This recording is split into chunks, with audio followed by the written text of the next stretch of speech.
Masih di Kalam Hati, insya Allah sampai ke hati. Masih bersama dengan Dr. Agus Ramadi, Dok. Ini penjelasannya luar biasa nih terkait dengan bagaimana manfaat bekam yang sangat banyak begitu ya. Iya. Tidak hanya mendapatkan pahala, kalau itu kan merupakan sebuah anjuran, tapi memang kesehatan juga kita dapatkan ya. Iya, ya. betul. Nah sebelum dokter melanjutkan lagi penjelasan terkait dengan manfaat bekam ini, saya mau mengajak dulu nih dokter dan juga teman hati di rumah untuk menyimak sebuah artikel berikut ini.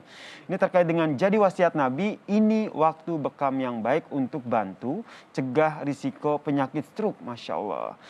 Tubuh yang terkontaminasi oksidan harus sering dibersihkan agar terhindar dari diabetes, hipertensi, gangguan sirkulasi darah, paru-paru dan juga ginjal.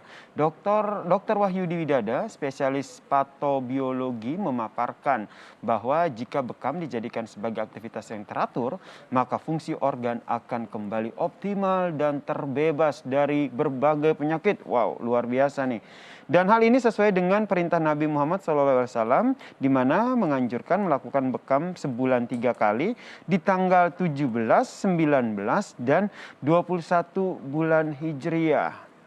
Nah, walaupun apa yang sudah dianjurkan Rasulullah, tapi ini pasti sesuatu yang baik buat kita. Nah, tapi yang tadi membuat saya penasaran itu ada tanggal-tanggal tertentu ya. Nah, itu gimana tuh, Dok? Iya, jadi gini Mas Yasir, tadi harus diperjelas dulu. Itu disunahkan tanggal 17, 19, 21. Ini bukan dan loh ya. Pilih salah satunya. Oh, pilih salah satu. Iya. Oke. Sekarang kalau terus-terusan 17, 19, 21 habis nanti darah. Jadi salah satu. Cuma jelang selang sehari itu. Iya, disunahkan sebulan sekali. Sebulan sekali saja. Antara tanggal itu atau ini atau ini. Jangan dan 17 nanti lagi. Oke, itu diingat ya teman hati ya. 17, 19 atau 21. Iya. Satu bulan cukup satu kali saja. Gitu Oke, ya. Karena siap. kalau terlalu banyak nanti darah yang dikeluarkan juga cukup berisiko. Iya, kan biasanya aduh galau banget nih, butuh bekam untuk kebahagiaan. Bekam terus diantar, Dok. Nah, itu yang harus digarisbawahi dulu, betul. bahwa bekam itu pun juga harus memperhatikan aspek kontraindikasi atau bahasa sederhananya harus hati-hatilah. Ya. Ya, jadi ada aturan-aturannya. Nah, tadi artikelnya cukup menarik gitu ya, bahwa ternyata bekam bagus untuk stroke. Iya. Stroke itu kan salah satu penyebab stroke itu adalah hipertensi. Jadi stroke itu ada dua, ada yang karena perdarahan, ada yang karena tersumbat. Namanya stroke hemoragik, ada namanya stroke yang non hemoragik. Bekam ini bisa dua-duanya. Kenapa bisa dua-duanya? Tadi yang saya terangkan bahwa ternyata bekam itu mampu pertama mengeluarkan cairan interstisial. Berarti kan volume cairannya akan berkurang. Maka kalau volume cairan berkurang, maka tensi juga akan turun. Satu. Yang kedua, bekam juga ternyata mampu mengeluarkan kolesterol buruk, LDL. LDL-nya makin berkurang, maka resiko penyumbatan pun juga semakin berkurang. Jadi bagus untuk stroke yang hemoragik maupun yang stroke non hemoragik. Ditambah lagi tadi, cukup menarik bahwa bekam merangsang nitrit oxide. Apa itu nitrit oxide? Yang bikin pembuluh darah jadi melebar. Jadi cairannya dibuang, pembuluh darahnya melebar, lancar, otomatis sirkulasi darah menjadi bagus, tensi menjadi turun. Oke. Maka itu ternyata bagus sekali untuk stroke. Nah, masuk tuh logikanya ya. Ini sederhana aja nih supaya lebih mudah lagi nih ya. Ditambah lagi selain nitrit oxide, endorfin. Tadi bahagia tadi. Betul. Nitrit oxide melebarkan, endorfin melebarkan. Aman, makanya itu bagus untuk orang hipertensi. Oke. Bekam itu sangat bagus untuk orang-orang yang hipertensi. Sangat bagus. Maka itu sangat direkomendasikan sebulan sekali. Timbul pertanyaan, kenapa tanggal 17? Nah, itu dia. Kenapa tanggal 17, 19, atau 21? Iya, kebenaran saya meneliti dengan mahasiswa saya. Oke. Coba deh teliti tanggal segini ada apa dibandingkan dengan tanggal yang lain, diukur tensinya. Wah, menarik nih. Jadi ternyata memang pada tanggal-tanggal segitu tensi itu lebih cenderung naik. Kenapa bisa naik? Ini baru asumsi saja. Kan ini namanya juga penelitian hipotesa atau hipotesis, ya kan? Betul. Kita tahu bahwa pada saat tanggal 15 terjadi bulan purnama.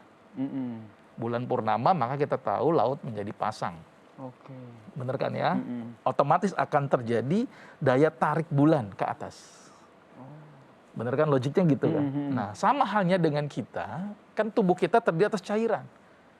Nah, cairan itu akan naik ke atas itu otomatis kan. Kalau kita posisi duduk, posisi berdiri, maka banyak menuju ke sirkulasi ke bagian atas. Maka sirkulasi ke atas menjadi meningkat, dikhawatirkan ada faktor-faktor pemicu dia akan menjadi timbul pecah pembuluh darah.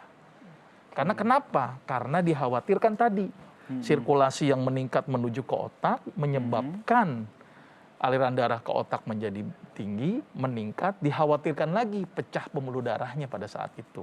Maka itu kenapa disunnahkan tanggal 17, kenapa nggak tanggal 15-nya? Karena pada saat purnama itu daya tariknya sangat meningkat. Turunkan deh tanggal 17-nya. Ini dari si hipotesa ya, ini baru kita bicara hipotesa. Betul. Maka otomatisasi daya tarik yang ke atas menjadi tereduksi. Dengan apa? Berkurangnya cairan interstisialnya. Maka sirkulasi darah menuju otak pun juga semakin dikurangi dengan dikuranginya cairan yang ditarik melalui darah proses pembekaman. Maka itu kenapa bekam ini sangat bagus untuk mencegah stroke. Ya, mencegah timbulnya pecah pembuluh darah. Maka itu sangat bagus juga bekam tadi untuk mengurangi tensi.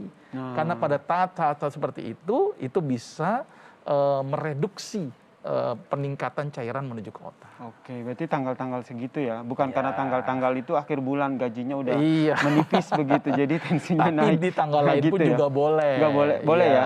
Cuman Karena itu yang hanya salah satu salah satu anjurannya tanggalnya. seperti itu. Kalau untuk bekam sendiri itu kan biasanya metode yang dilakukan dari zaman Rasulullah sampai sekarang tuh perubahannya tuh drastis atau tidak terlalu banyak berubah? Secara umum hampir sama. Hampir sama ya? Cuman mungkin jenis alat yang digunakannya. Dulu mungkin pakai tanduk gitu ya. Kemudian pakai gelas, pakai mangkuk. Sekarang sudah keren, ada alat bekam tersendiri. Jadi sudah lebih keren lagi sekarang ya. Ditambah lagi sudah lebih steril. Ya mungkin zaman dulu tidak memperhatikan aspek sterilisasi, tapi zaman sekarang sudah harus diperhatikan nih aspek sterilisasi. Karena permasalahan bekam itu adalah kalau dijalankan tidak steril, akan berdampak malah menyebabkan timbulnya penyakit. Iya, infeksi begitu ya. Betul, maka itu penting untuk memperhatikan aspek sterilisasi.